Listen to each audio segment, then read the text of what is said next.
welcome to the stream, folks. This is Fortress Striker coming to you live, and today we're doing an official first-time stream episode here for the podcast episode of the TCG Party Podcast. With me, of course, for my guest at this time, is always my favorite co-host and my only co-host who helps me run the show. Ladies and gentlemen, I introduce to you all Mr. Giovanni. What is up, Tim?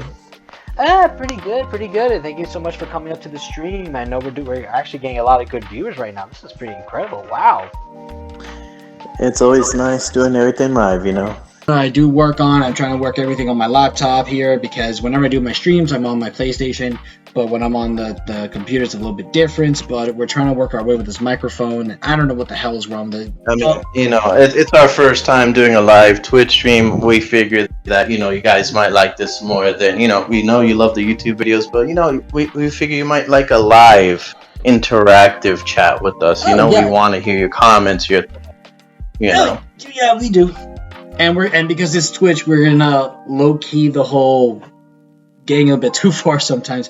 We do like to get a little out of hand, but we do that in the YouTube recordings. That's why we let it out because we just like to have fun. But we could say a couple F-bombs, whatever. But we try to be more appreciative, more relaxed for all our viewerships because it is Twitch. We do want to have a great time, folks. So I do apologize for the audio. I have no idea why this computer sucks. I'll tell you one thing though: don't get a Lenovo. That's all I can say. Anyway. And speaking of Pokemon Unite, Giovanni, what is the update of Pokemon Unite? Well, they are celebrating their first year anniversary. Congratulations to Team Blackhand that won Worlds for the United States. And, they are... So, with the introduction of Mew as well, besides the 1 year anniversary event, and Dodrio and Tyranitar, they brought a whole bunch of new Pokemon into the game while, celebrating the 1 year mark for their game, and they also in a couple of weeks going to introduce a new map to shake things up. They're going to take away Zapdos and Rayquaza to the map. Here lies Zapdos fans. Not really. Who cares? Well, some people complain that Zapdos takes no skill and it ruins the game with like double scoring and stuff like that. So we'll see what the new map brings. I mean, that's actually a good idea. I mean, you don't want a cap to do the same thing over and over. It would get too repetitive. The game would just kind of lack the idea of continue on with its fan base. And, you never know how long these players are going to last. You have like a Facebook group here, and they're always complaining about this team not being successful. There's always going to be ups and downs. People mostly go for the rodents instead of the dreadnoughts. It's always complex for what's been going on, everything in the Pokemon community. Well, it seems like they're really trying to make it a MOBA with this new map, and we'll see. How it shakes out. And speaking of video games, this will also be, I forgot one last mention in Pokemon Worlds, but this will also be the final time Pokemon Tekken not Tekken. I mean, it's Pokken. I mean, you're not wrong. Pokemon Tournament, however you want to call it.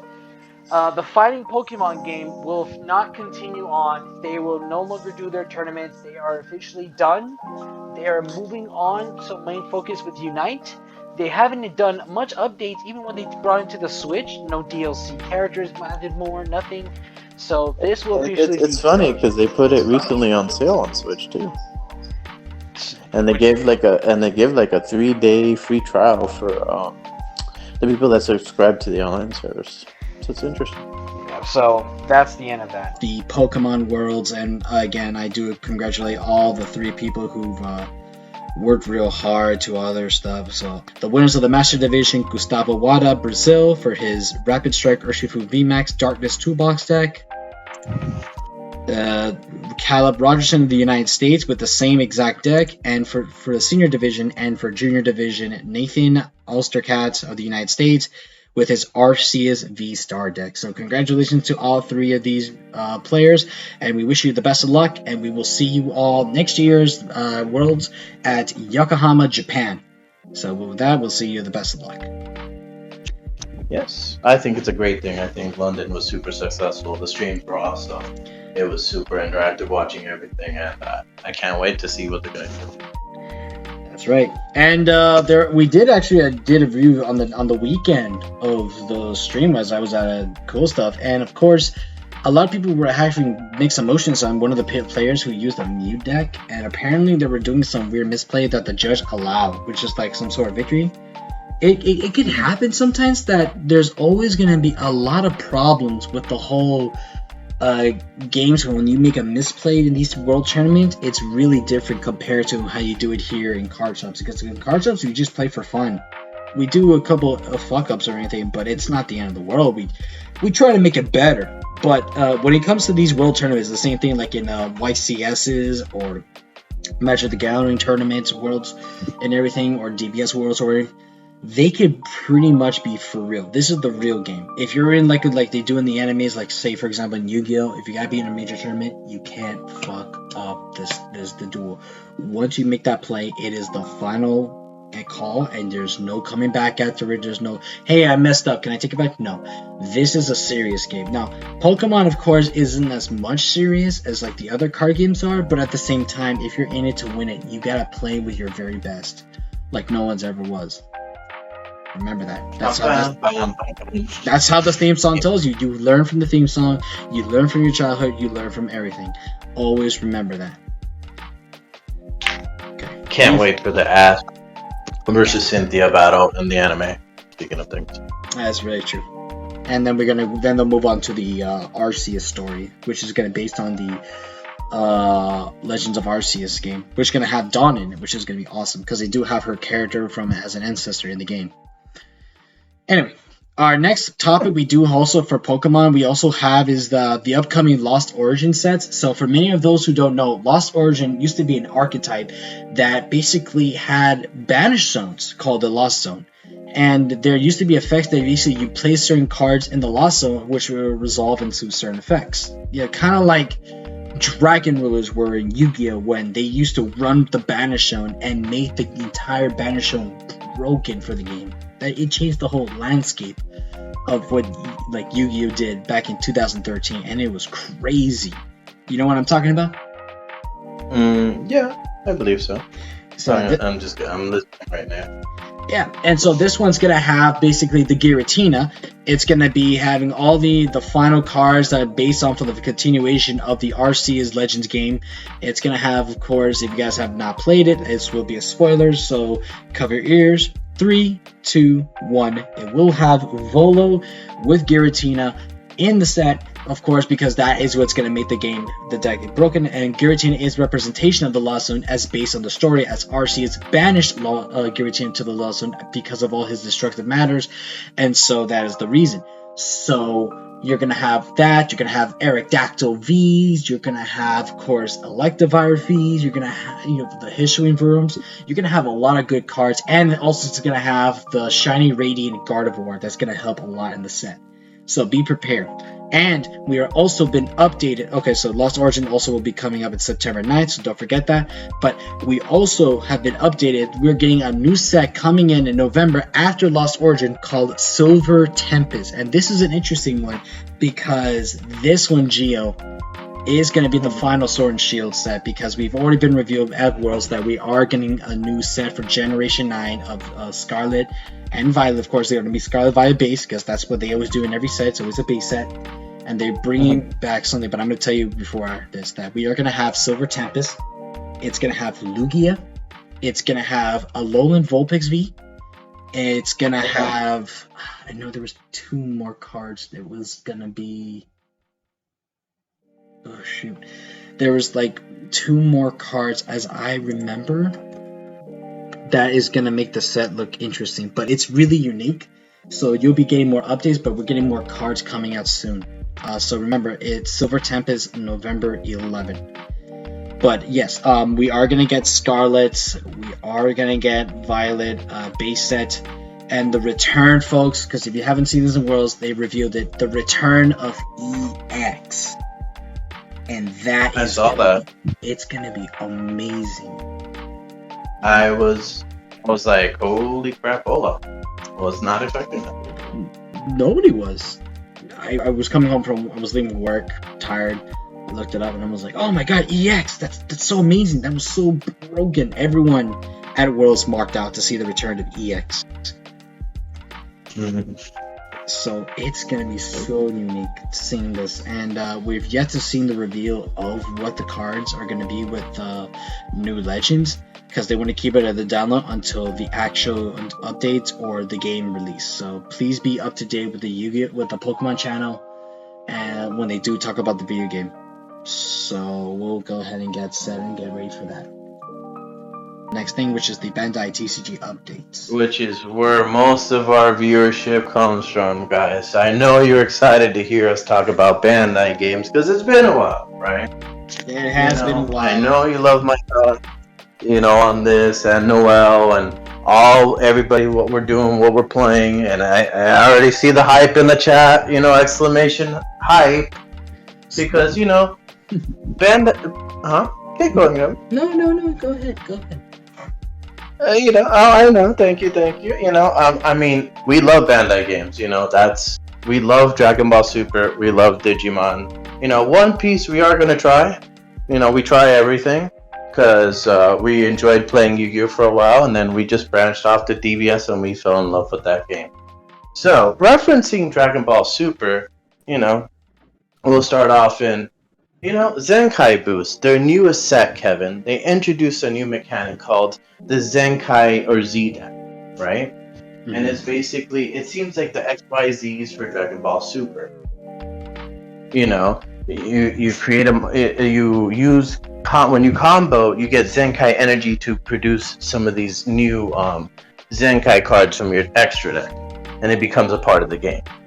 Yeah. And so they've been hyping that up, and along with bringing Zenkai Boost back, they rebooted the Pan leader, they rebooted the Gotenks leader from set 11, they rebooted the Future Trunks from set 10, and they rebooted the Kid Goku Ape leader from all the way back in set 3, and those are the 4 new starter decks that we're gonna get along when Zenkai Boost drops. And so they're doing everything, because remember, we've made our arguments, discussions, like, we need more casuals to play Dragon Ball Super. We need more people to play Dragon Ball Super, because Digimon is just exploding in comparison. So they made this set where, yes, there's a Gogeta archetype in the set that sells, but they've also catered to their competitive player base by adding a new mechanic, but they're also compensating to the casuals, saying like, hey, look, here, like, Future Trunks is beloved by casuals, Gotenks as a character is loved by casuals, Kid Goku is a very big casual character, and Pan is just beloved by all competitive and casual players, and so they put those in their starter decks, and we're not getting a ban list for Zenkai Boost. They've already come out and said we're not getting anything. So, we're keeping whatever bans we already had, and we're going into the set fresh with a new mechanic, and they're bringing back old cards. What is your excitement level on hearing that?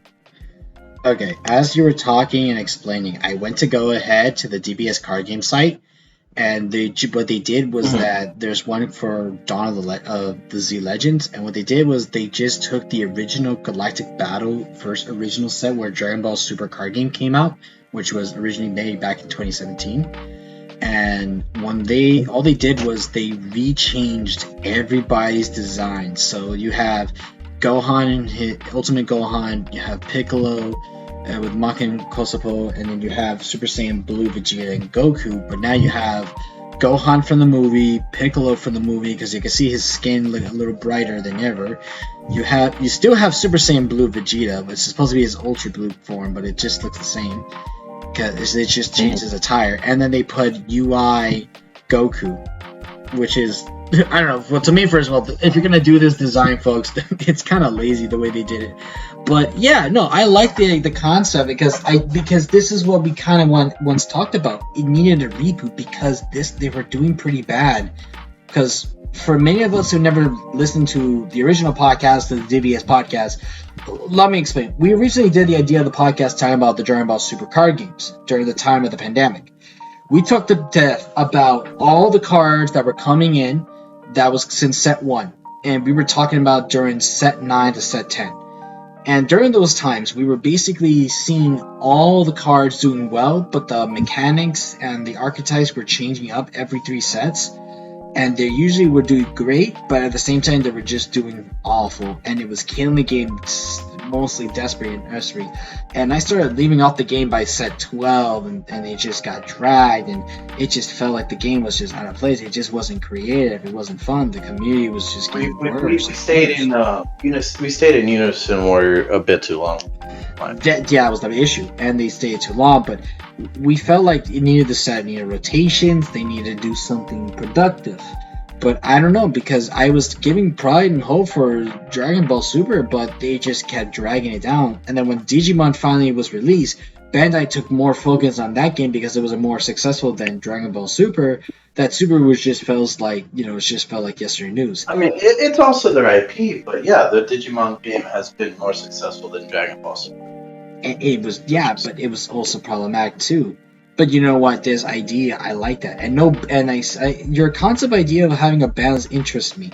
They could have a limited list, perhaps, but no ban list actually is a good idea, because you want to do something fresh and redeem. You don't want to because the original idea of Dragon Ball Super just ripped off most card games, because it's just a combination of every card game that came out, like from Magic, Yu-Gi-Oh, Pokemon, Vanguard, Force of Will, which is a game that I know many people don't play these days, but it's I don't know if things still going, but it's an old game that they did about 10 years ago. But yeah, and you get the concept. It just ripped off everything, but it tried to be its own creative, productive way. But it did a bit too much Magic with the unisons and too much Yu-Gi-Oh with the search engines. But yeah, it was the problem with that, and they needed to fix something fast. But I do like this concept idea, and they're trying to redo everything, refresh the leaders, make sure that the game has its own balance, has its own way to resolve. I mean, people were begging for Ban to be rebooted, and there you go, they did it. That was the thing, and this was something that Noel always complained about, but he never did it out of anger. He did it for us because he wanted the community to do good, because he put a lot of effort into this game as well.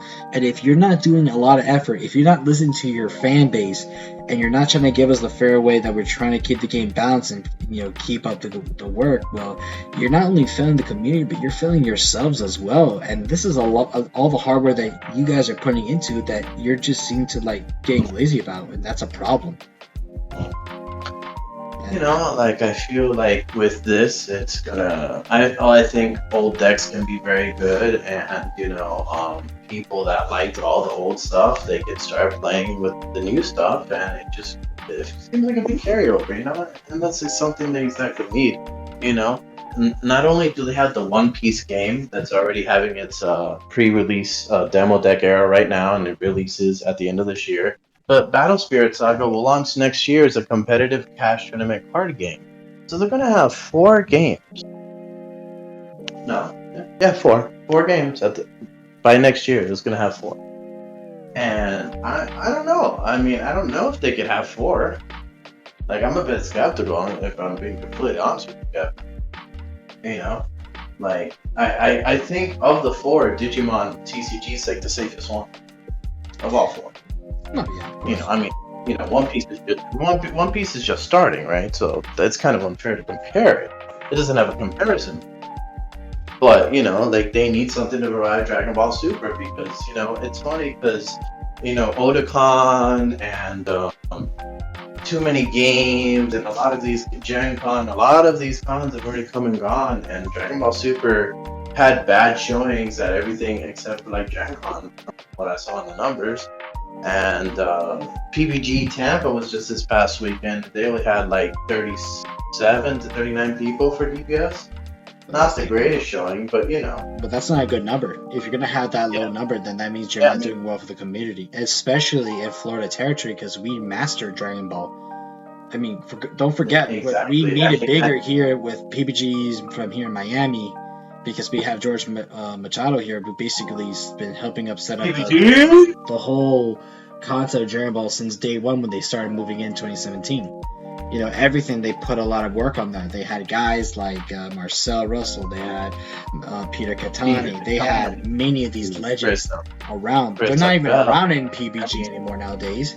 They're not around I mean, here, but as we know of. the only one that stayed is Eddie St. Hilaire. He's still there. Cool. So, but it's Team FOE/PPG. So Eddie St. Hilaire. there you go. He was the. Yeah. So if there's not gonna be so much effort to it, then like I said to Bandai, they need to fix their product. And trust me, even if Noel was here, he would sort of agree with me, because I would agree with him as well, whatever he's gonna talk about, because he understands the whole concept of how this game would work and how much Bandai isn't really doing as much beforehand. But if they're gonna try with the Zenkai series, make sure, like I said, put effort to it, because it could be your last chance, and if you don't work, this could be the end of the saga, and they need to make sure everything's a-okay. So I'm going to say best of luck to Bandai to this product. I hope you guys enjoy the set. Try it out. Go and get set 1. Set 2 will be released, as it says here, in November of 2022. And let's see how far we're going to go. So, the next section is for all our Digimon fans out there. We're going to talk about its current state of the game, as we're in BT9 now, and with BT10 coming in October. So, what would if I told you, Kevin, Digimon, all the decks just OTK you in about 3 turns right now? How would you think that sounds? Very Yu-Gi-Oh-ish. Yeah. And I think this set also has some of the decks. Well, the green deck needs its promos, but there's promos out there. But I think EX2 was such a great format for the Digimon card game. It was so diverse. It was pretty amazing. To give us a set that every deck does this, they're doing just about the ones that come from the set. They're doing just about the same thing. They're just trying to build a stack in the back, bring it up, promote, swing for everything, and summon an Omnimon to kill you. Our locals at PPG have gone down a little bit because, not everybody's fans of OTKs. Do you think this could hurt their product long term? It's just a set, because the next set doesn't play like that. You just gotta be careful, because we've seen how one card or 2 or 3 can actually change the whole landscape of games, and when a pro player sees this as something incredible, they tend to abuse the matter, and it will cause things to get really worse, And we have seen this before with Dragon Ball, like I said, when they did it with set 3 with the whole what was it called? What was it? It was the. Sorry, I haven't played the game. It's the black cards. What was it called? Over'em. Well, they use Over'em and everything. And they did that set 4 Cancer set where they did with the Hirudegarden. Yeah, so they didn't do it obviously for Digimon, which was what made it class, But whenever there's OTKs or 3-turn kills, that's gonna be a problem, and that's what's gonna resolve ban lists and limitedness, and that's gonna bring a lot. No, keep going. I'll let you. I was just gonna say, I think by turn 3 to turn 4, 5-ish, it's not much interaction. You get. That's right. 1, it's not gonna interaction, and number 2, it can result to ban list, limited list to be create. But the problem with that is it's going to leave a lot of players to be in disgust mode. They'll be like, oh, why'd you do this? No, not this card, and blah, blah. And then the card itself can also go up in profit, which is great for the company, but it's going to be bad for the players because people want to play these cards, and then they're going to spend too much money. And we spend so much money on cards, especially when you buy in booster boxes or you buy a single-handedly that's like, oh, this one card, it's $40. And then it's like, with that amount, I could actually just buy about 8 packs. Even though I had to get lucky to pull the card, it still could get me something else, and it could still make trades or whatever. But the problem with certain cards that could lead to cancerous metas, it could actually lead to go up to $100 or $300, depending on the type of card or how you build the entire deck. And you got they just did not do it too much. They just gotta play it nice and slow. Try not to overbear it, and that's it. Because that's what they're gonna do in most card game commitments. I'm not gonna stop them, but they just don't have to use it every time. But if this is the one time to do it, then make it the one time use it, because if they keep doing it, it's gonna be Dragon Ball all over again. I mean, the next set, we don't have stacked decks like this anymore. They give you a new mechanic called X Cross, where you could summon something, hard play something for cheaper, and it's just a better mechanic. It's better than just having all these OTK decks hide back in the raising. If they can, I mean, some people brick, and like you're not gonna draw clean hands every time. You get me? But if you draw the clean hand and you're in the back and you just promote and swing for everything, I think that is not really fun, and it's not interactive, because what people love about Digimon is, and even still, like the memory gauge prevents it from being totally broken, where it's just like one turn and you're dead, Like there has to be stats, you have to give players back and forth, but it just doesn't promote the type of gameplay that, people play Digimon for, what made them absolutely adore the game, grind the game, You get me? Like, we love the game because of the back and forth and things like that, and nothing overly broken. And, we get some free play here and there. We get, new mechanics, new advancements. But thank God it's just for this one set, because I wasn't really excited to play BT9. I was excited for new cards, but, once we got it here, I mean, I'm currently playing D Brigade as my deck for this set, an old deck introduced in BT4. And it's a Rookie Rush style deck that, doesn't give you memory and lets you take advantage and play the early game. I've never been one to play stack decks myself. I was going to play Metaguru X in this set, but I wasn't able to get all the cards. I have some of the promos, not all the promos, but the thing is that we see in Japan that, Alphamon and Grandis were the two decks that advanced from this set, and now War Greymon X and the X3 over there in Japan. So the Japanese really didn't like 9 very much. Well, I mean, they didn't like 7, but they hated 9. And I think us here, we don't. People say it's diverse, people say that Mother Reaper came back from EX2 doing well, but at the end of the day, people don't want to be locked out of playing the game. They want to be able to play the game. And I think Bandai, in their recent Japanese ban list, where they gave us a ban list first, and they hit Blue Hybrid and Yellow Hybrid and put 2 cards to 1, and then they hit Alphamon in the Japanese list. That I think they really want to make sure that their game doesn't get too degenerate and have the problem they've had in Dragon Ball 2. I like that concept you just said. They gave us a ban list before they do a ban list themselves. Oh, that's fantastic. Thank you so much for giving us a ban list here in America. Well, you guys have to go ahead and just set up a ban list for yourself later on, just to see how it could spite some of the players. I mean, that's just fantastic. I mean, our list carried over there. They had the Jet, Sylphie, and Tommy both went to 1 over in Japan, so it carried over and stuff like that. We were following them for the first time. They followed us. And I think it'd be great if they could do that a little bit more versus us just following them all the time, and they're like 2 sets ahead of us, if you understand me. And they're previewing BT11 right now, so we'll hit 10 as they probably get BT11.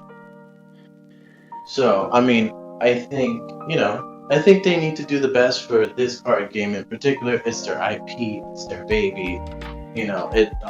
It's the card game. People are excited for One Piece. They're gonna have a lot of people playing that game, but you don't want people to be pissed off about this one and go to One Piece only to realize, oh hey, we overreacted and we're back playing Digimon. Oh, the same thing if you go back to DBS and overreact like everything, or go to a different card game, which we tend to do that a lot. Yeah, but I mean, supposedly there's a very, very strong deck in the next format, and people are a little scared. But the thing is, there's just more diversity in the next format. It's not going to be every deck plays like a red deck and tries to OTK and just kill you with their stack for extra checks. It would be like, for example, if I give you this example, Kevin, if every Digimon deck was like an aggro Dragon Ball Super deck, just trying to double strike and triple strike you to death on the same turn. And I don't think a lot of people like that kind of content. Like, just don't try to do OTKs and everything, and let's just make the game balanced, and that's it. People do. I mean, that's why we don't want to keep doing like fast play games. Like, why do you think I left Yu-Gi-Oh? I was just so sick of those stupid fast plays and negates and everyone preventing you to do anything at all with decks. It was just there was no point in playing. There was no point in like spending my money on this game. It was just gonna screw me all the time. And all we do is nothing but cry and complain about these issues. That's why I never like to keep playing these games. I really just take my time. When I did with Pokemon, you just take your time, you build it up, and you just play, and you sort of counters in your own way, but on your own turn. So you don't have to have opponents go, yeah, I'm gonna play a little effect fade. I'm just gonna negate your stuff because I can, or I'm gonna tap a mana because I'm gonna prevent your attack. Yeah, I'm gonna be that kind of guy. No, because you could just already do that in one turn. You could just take it one step at a time. Take it nice and slow, or something like just try. Try not to be so repetitive with the whole situation. I can never get into decks like that. Like, does Walker even want to try that deck? Is my question though, or does he? Which one? Oh, I mean, Walker's playing Mother Reaper and D-Brigade right now. He's not really playing any of these. I think he has Alpha Mom, but I think he sold it. But he's not really trying to play the stack decks. Okay, fair enough. Yeah. But I wish Walker would have gone to one of the store championships, but that's another story for another day. You're right, because he might be busy setting up his store. And what store are we looking at, guys? It's some DW Gaming. That's right, folks. If you guys are tired of trying to buy certain cards, maybe from certain card shops in your area, that basically can give you an unreasonable price that you're not interested in, or you go online, you just couldn't find the right store in or from anywhere else from that's around the state or the country or out of the continent, whatever, and you just have a hard time finding the right card for a right deal or right price. Look further than DW Gaming. That's right, DW Gaming, folks. You go to the tcgplayer.com, you look him up, and whenever he's online, you can go ahead and purchase any sort of cards from different brands of games that you're looking for, whether it's Dragon Ball Super, Yu-Gi-Oh!, One Piece, My Hero, or anything. Digimon.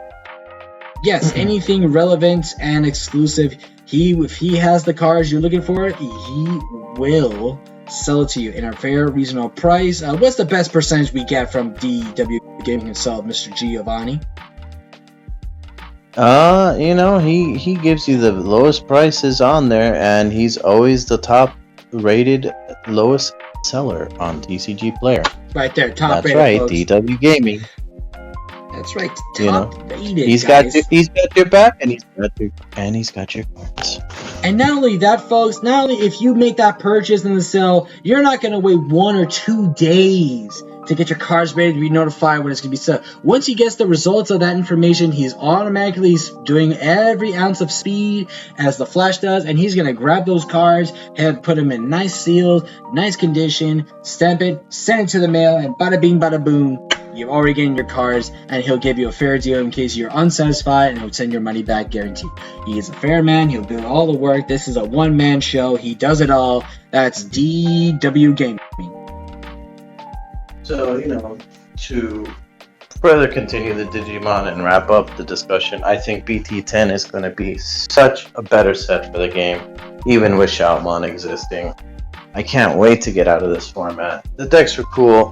Anytime you have a Metal Guru and a War Greymon deck that they're meta, that is great for the game, having iconic Digimon and the protagonist along with them being good. But that said, OTK is not the greatest thing, I don't want to lose to somebody just drawing amazing, because, that can happen. But the next set, there's a lot of diversity. I can't wait for Shaman X-Cross. I can't wait for Blue Flare. Can't wait for Bloom Lord Nightmon. Or Bloom Lord, rather.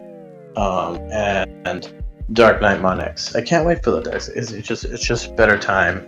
And the fact that Shotmon looks like a Transformer because they're from the X-Cross series, or like a Gundam, it's just amazing. The art looks amazing, and I'm really excited for that set. And I hope people give Digimon a chance with that set and just don't fail. I think it might be a little bit overreaction, but you always gotta be cautious. Yeah, But, that's fine.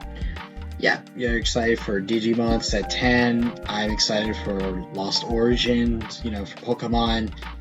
And a lot of people will be excited for the next Dragon Ball set. It's happy to see how far we're gonna go here in card games.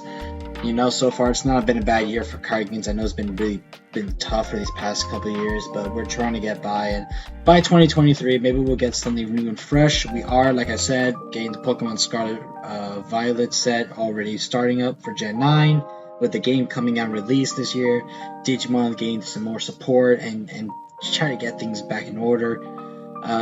But yeah, I would love to know what could happen next. And I guess that's pretty much all the information we have for the cards. Is that correct, Gio? Yeah, I just want to shout out, one other seller, reputable tournament organizer, True Champ Games, Ari and Lucian, amazing tournament organizers that host, their webcam tournaments every week, and they sell their product at MSRP through their Discord, through their socials. Just wanted to shout out the Marco Island boys. That's incredible.